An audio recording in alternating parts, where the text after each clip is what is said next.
This is Democracy Now!, democracynow.org, The War and Peace Report. I'm Amy Goodman with Juan Gonzalez. We end today's show in Turkey, where President Recep Tayyip Erdoğan won Sunday's presidential runoff. With this victory, he extends his 20-year rule for a further 5 years, by far the longest rule of any leader since the founding of the Republic of Turkey a century ago. Erdoğan received just over half of the vote. The election comes as Turkey continues to oppose Sweden's efforts to join NATO. On Tuesday, U.S. Secretary of State Tony Blinken urged Erdoğan to drop his opposition to Sweden's NATO bid, while also saying that Turkey should be provided with upgraded F-16 fighters as soon as possible. We're joined by Cihan Tuğal. He is a professor of sociology at University of California, Berkeley, author of The Fall of the Turkish Model, How the Arab Uprisings Brought Down Islamic Liberalism. He wrote a piece for the New York Times earlier this month headlined, "Whatever Happens Next, Turkey is in Trouble." He's working on a book on right-wing populist regimes, including Erdoğan's. He's written extensively in Turkish and English about Erdoğan's rule. Professor Tuğal, thanks so much for being with us. Can you start off by talking about the significance of this victory and characterize, if you will, Erdoğan's rule over the past 20 years? It is a significant victory. So the far-right forces have held on to the parliament, which they were predicted to lose, and which was what was predicted to be a tight race. The presidential race was easily won by Erdoğan, and this was, of course, made possible by the monopolization of the media and the judiciary and manipulation of the electoral system. However, it was also made possible by the incompetence of the mainstream opposition. So Erdoğan's rule has been getting more and more authoritarian. It was quite conservative from the get-go, and it had many authoritarian elements, but these were ignored by the Western world. And Erdoğan was supported by liberals at home, too, due to his neoliberal reforms, free market reforms mostly.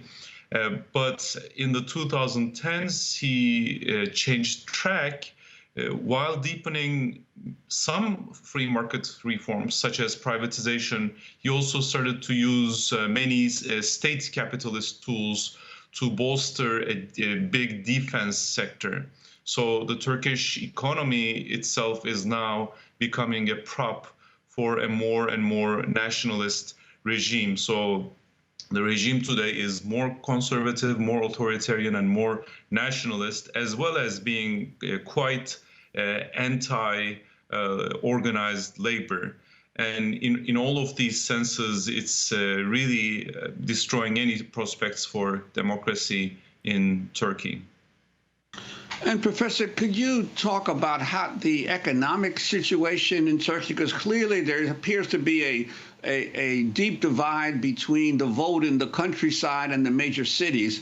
But also, how has wealth inequality developed under Erdoğan in terms of the masses of the people? And why does he still have so much support, especially in the rural areas? Yes, not only in rural areas, but also in the working class districts of the big cities. That is very important and usually ignored.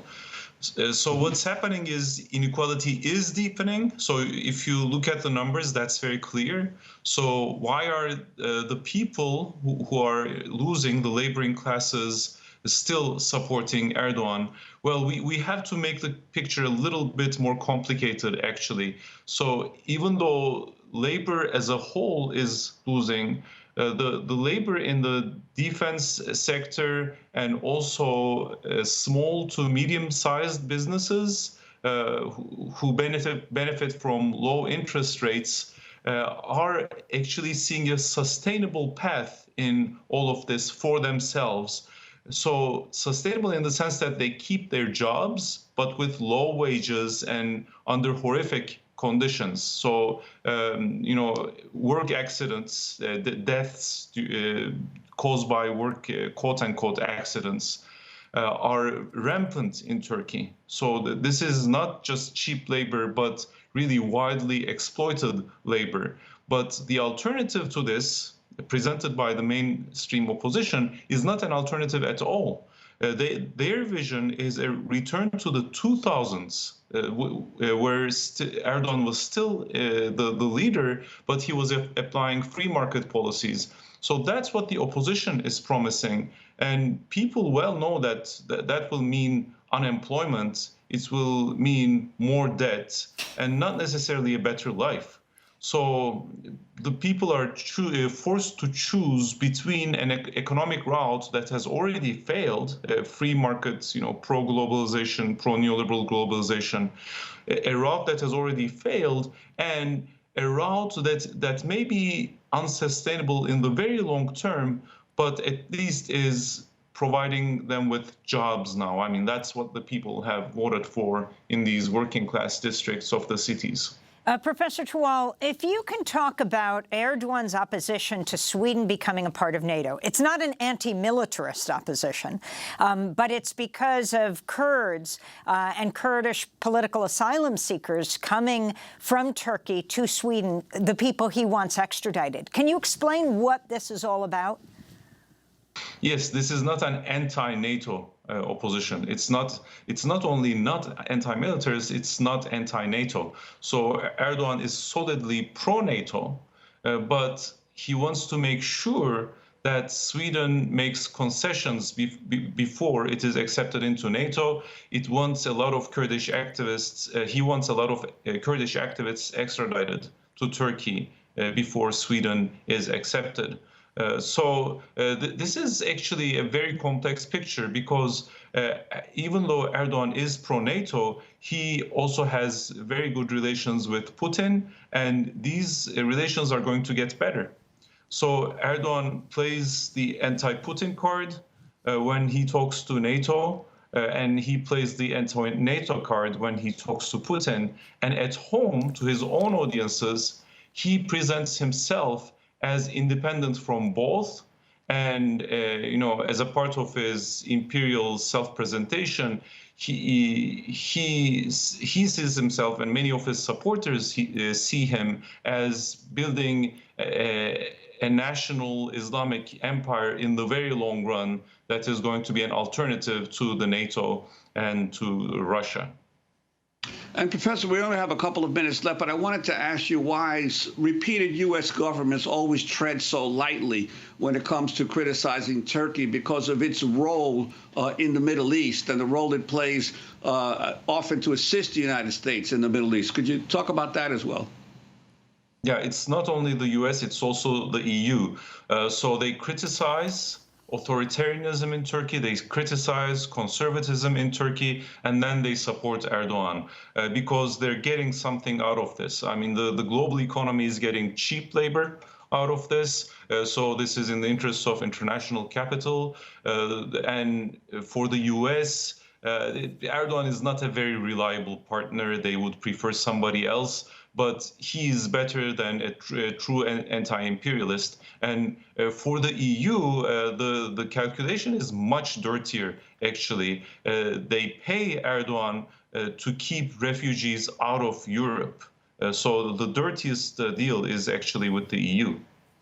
And finally, Professor Tuğal, if you can comment on the fact that in October, the Republic of Turkey will celebrate its centennial.